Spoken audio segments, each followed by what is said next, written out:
This is The Color of My Words, pages 50 through 55. It was saying, everyone stared at him as if they couldn't believe that Poppy was human, page 50, and not a star that had fallen down and decided to have some fun before ascending back to the sky. He was everything that was mystery and magic, and it was during these fiestas that I loved my Poppy so much that I could see what Mommy saw, a dreamer, not a drinker, a dancer, not a drunk. Then came the night of the fiesta, that Poppy stopped in the middle of a song and looked right at me. He held out his hand like a prince. "Come, muchacha, dance with your Poppy." I shook my head. My cheeks were hot with shame. The shame filled my body, making my bare toes tingle. Poppy looked at me for a few more moments. I was probably the only person who had ever refused to dance with him. The next morning, Poppy did not sit on his porch chair after breakfast. Instead, he dressed in a nice pair of pants and said to me, "Come, Anna Rosa, today you will learn how to dance." "Poppy, I don't like to dance," I mumbled as I washed the dishes. Poppy snorted out loud. "You hear that, God?" he said, looking up at the galvanized roof of our house. "She doesn't like to dance." Then he looked at me. Only fools don't love what God gives so freely. It was the first time that Poppy had spoken to me like this. Usually, he asked me to bring him a glass or some ice or a plate of food. Sometimes, when he was happy with 2 drinks in his belly, he laughed and pulled my ponytail as I walked by.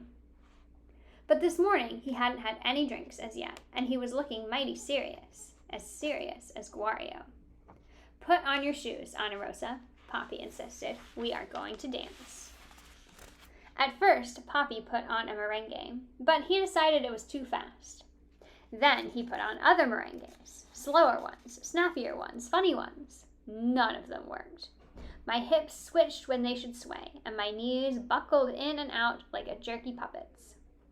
We moved from the front porch to the side yard, where no one could see us.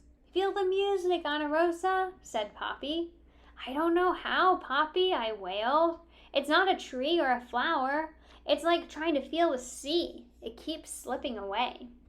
"Then listen to the words," Poppy persisted. "You love words. Listen and dance to them." It sounded like good advice, but for once I realized that words could not help me. I could not dance to words any easier than I could dance to the rhythm that seeped so secretly into everyone but me. All morning, Poppy tried to teach me to dance, but the harder he tried, the more my feet tangled with his. "It's no use, Poppy," I said, almost in tears. "Give up, Poppy," said Angela, who was watching us from the kitchen window. "Nunca," said Poppy. "She will learn. We just have to find a way for her to feel the music."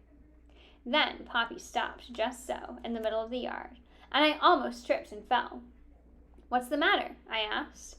"Anna Rosa," whispered Poppy, "do you even like the music?"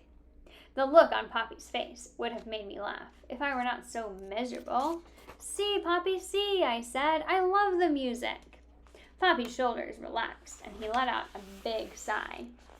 "I almost think you are not Dominican, Cara," he said, with a startling smile. I smiled back at him. "Okay, let's take a break. I need to think about this," he said. Poppy went back to the porch, and I went inside to help Mommy and Angela clean up the big mess from the fiesta.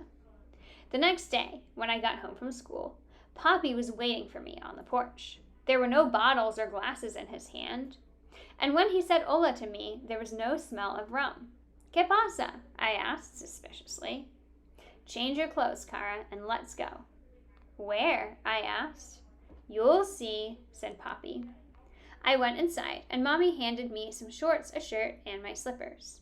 "What's going on, Mommy?" I asked. "Where is Poppy taking me?"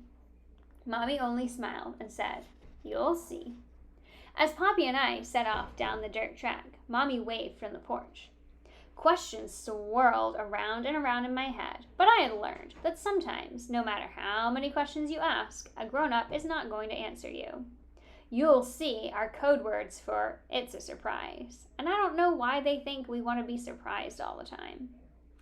Poppy and I walked along the road until we got to Sosua Beach.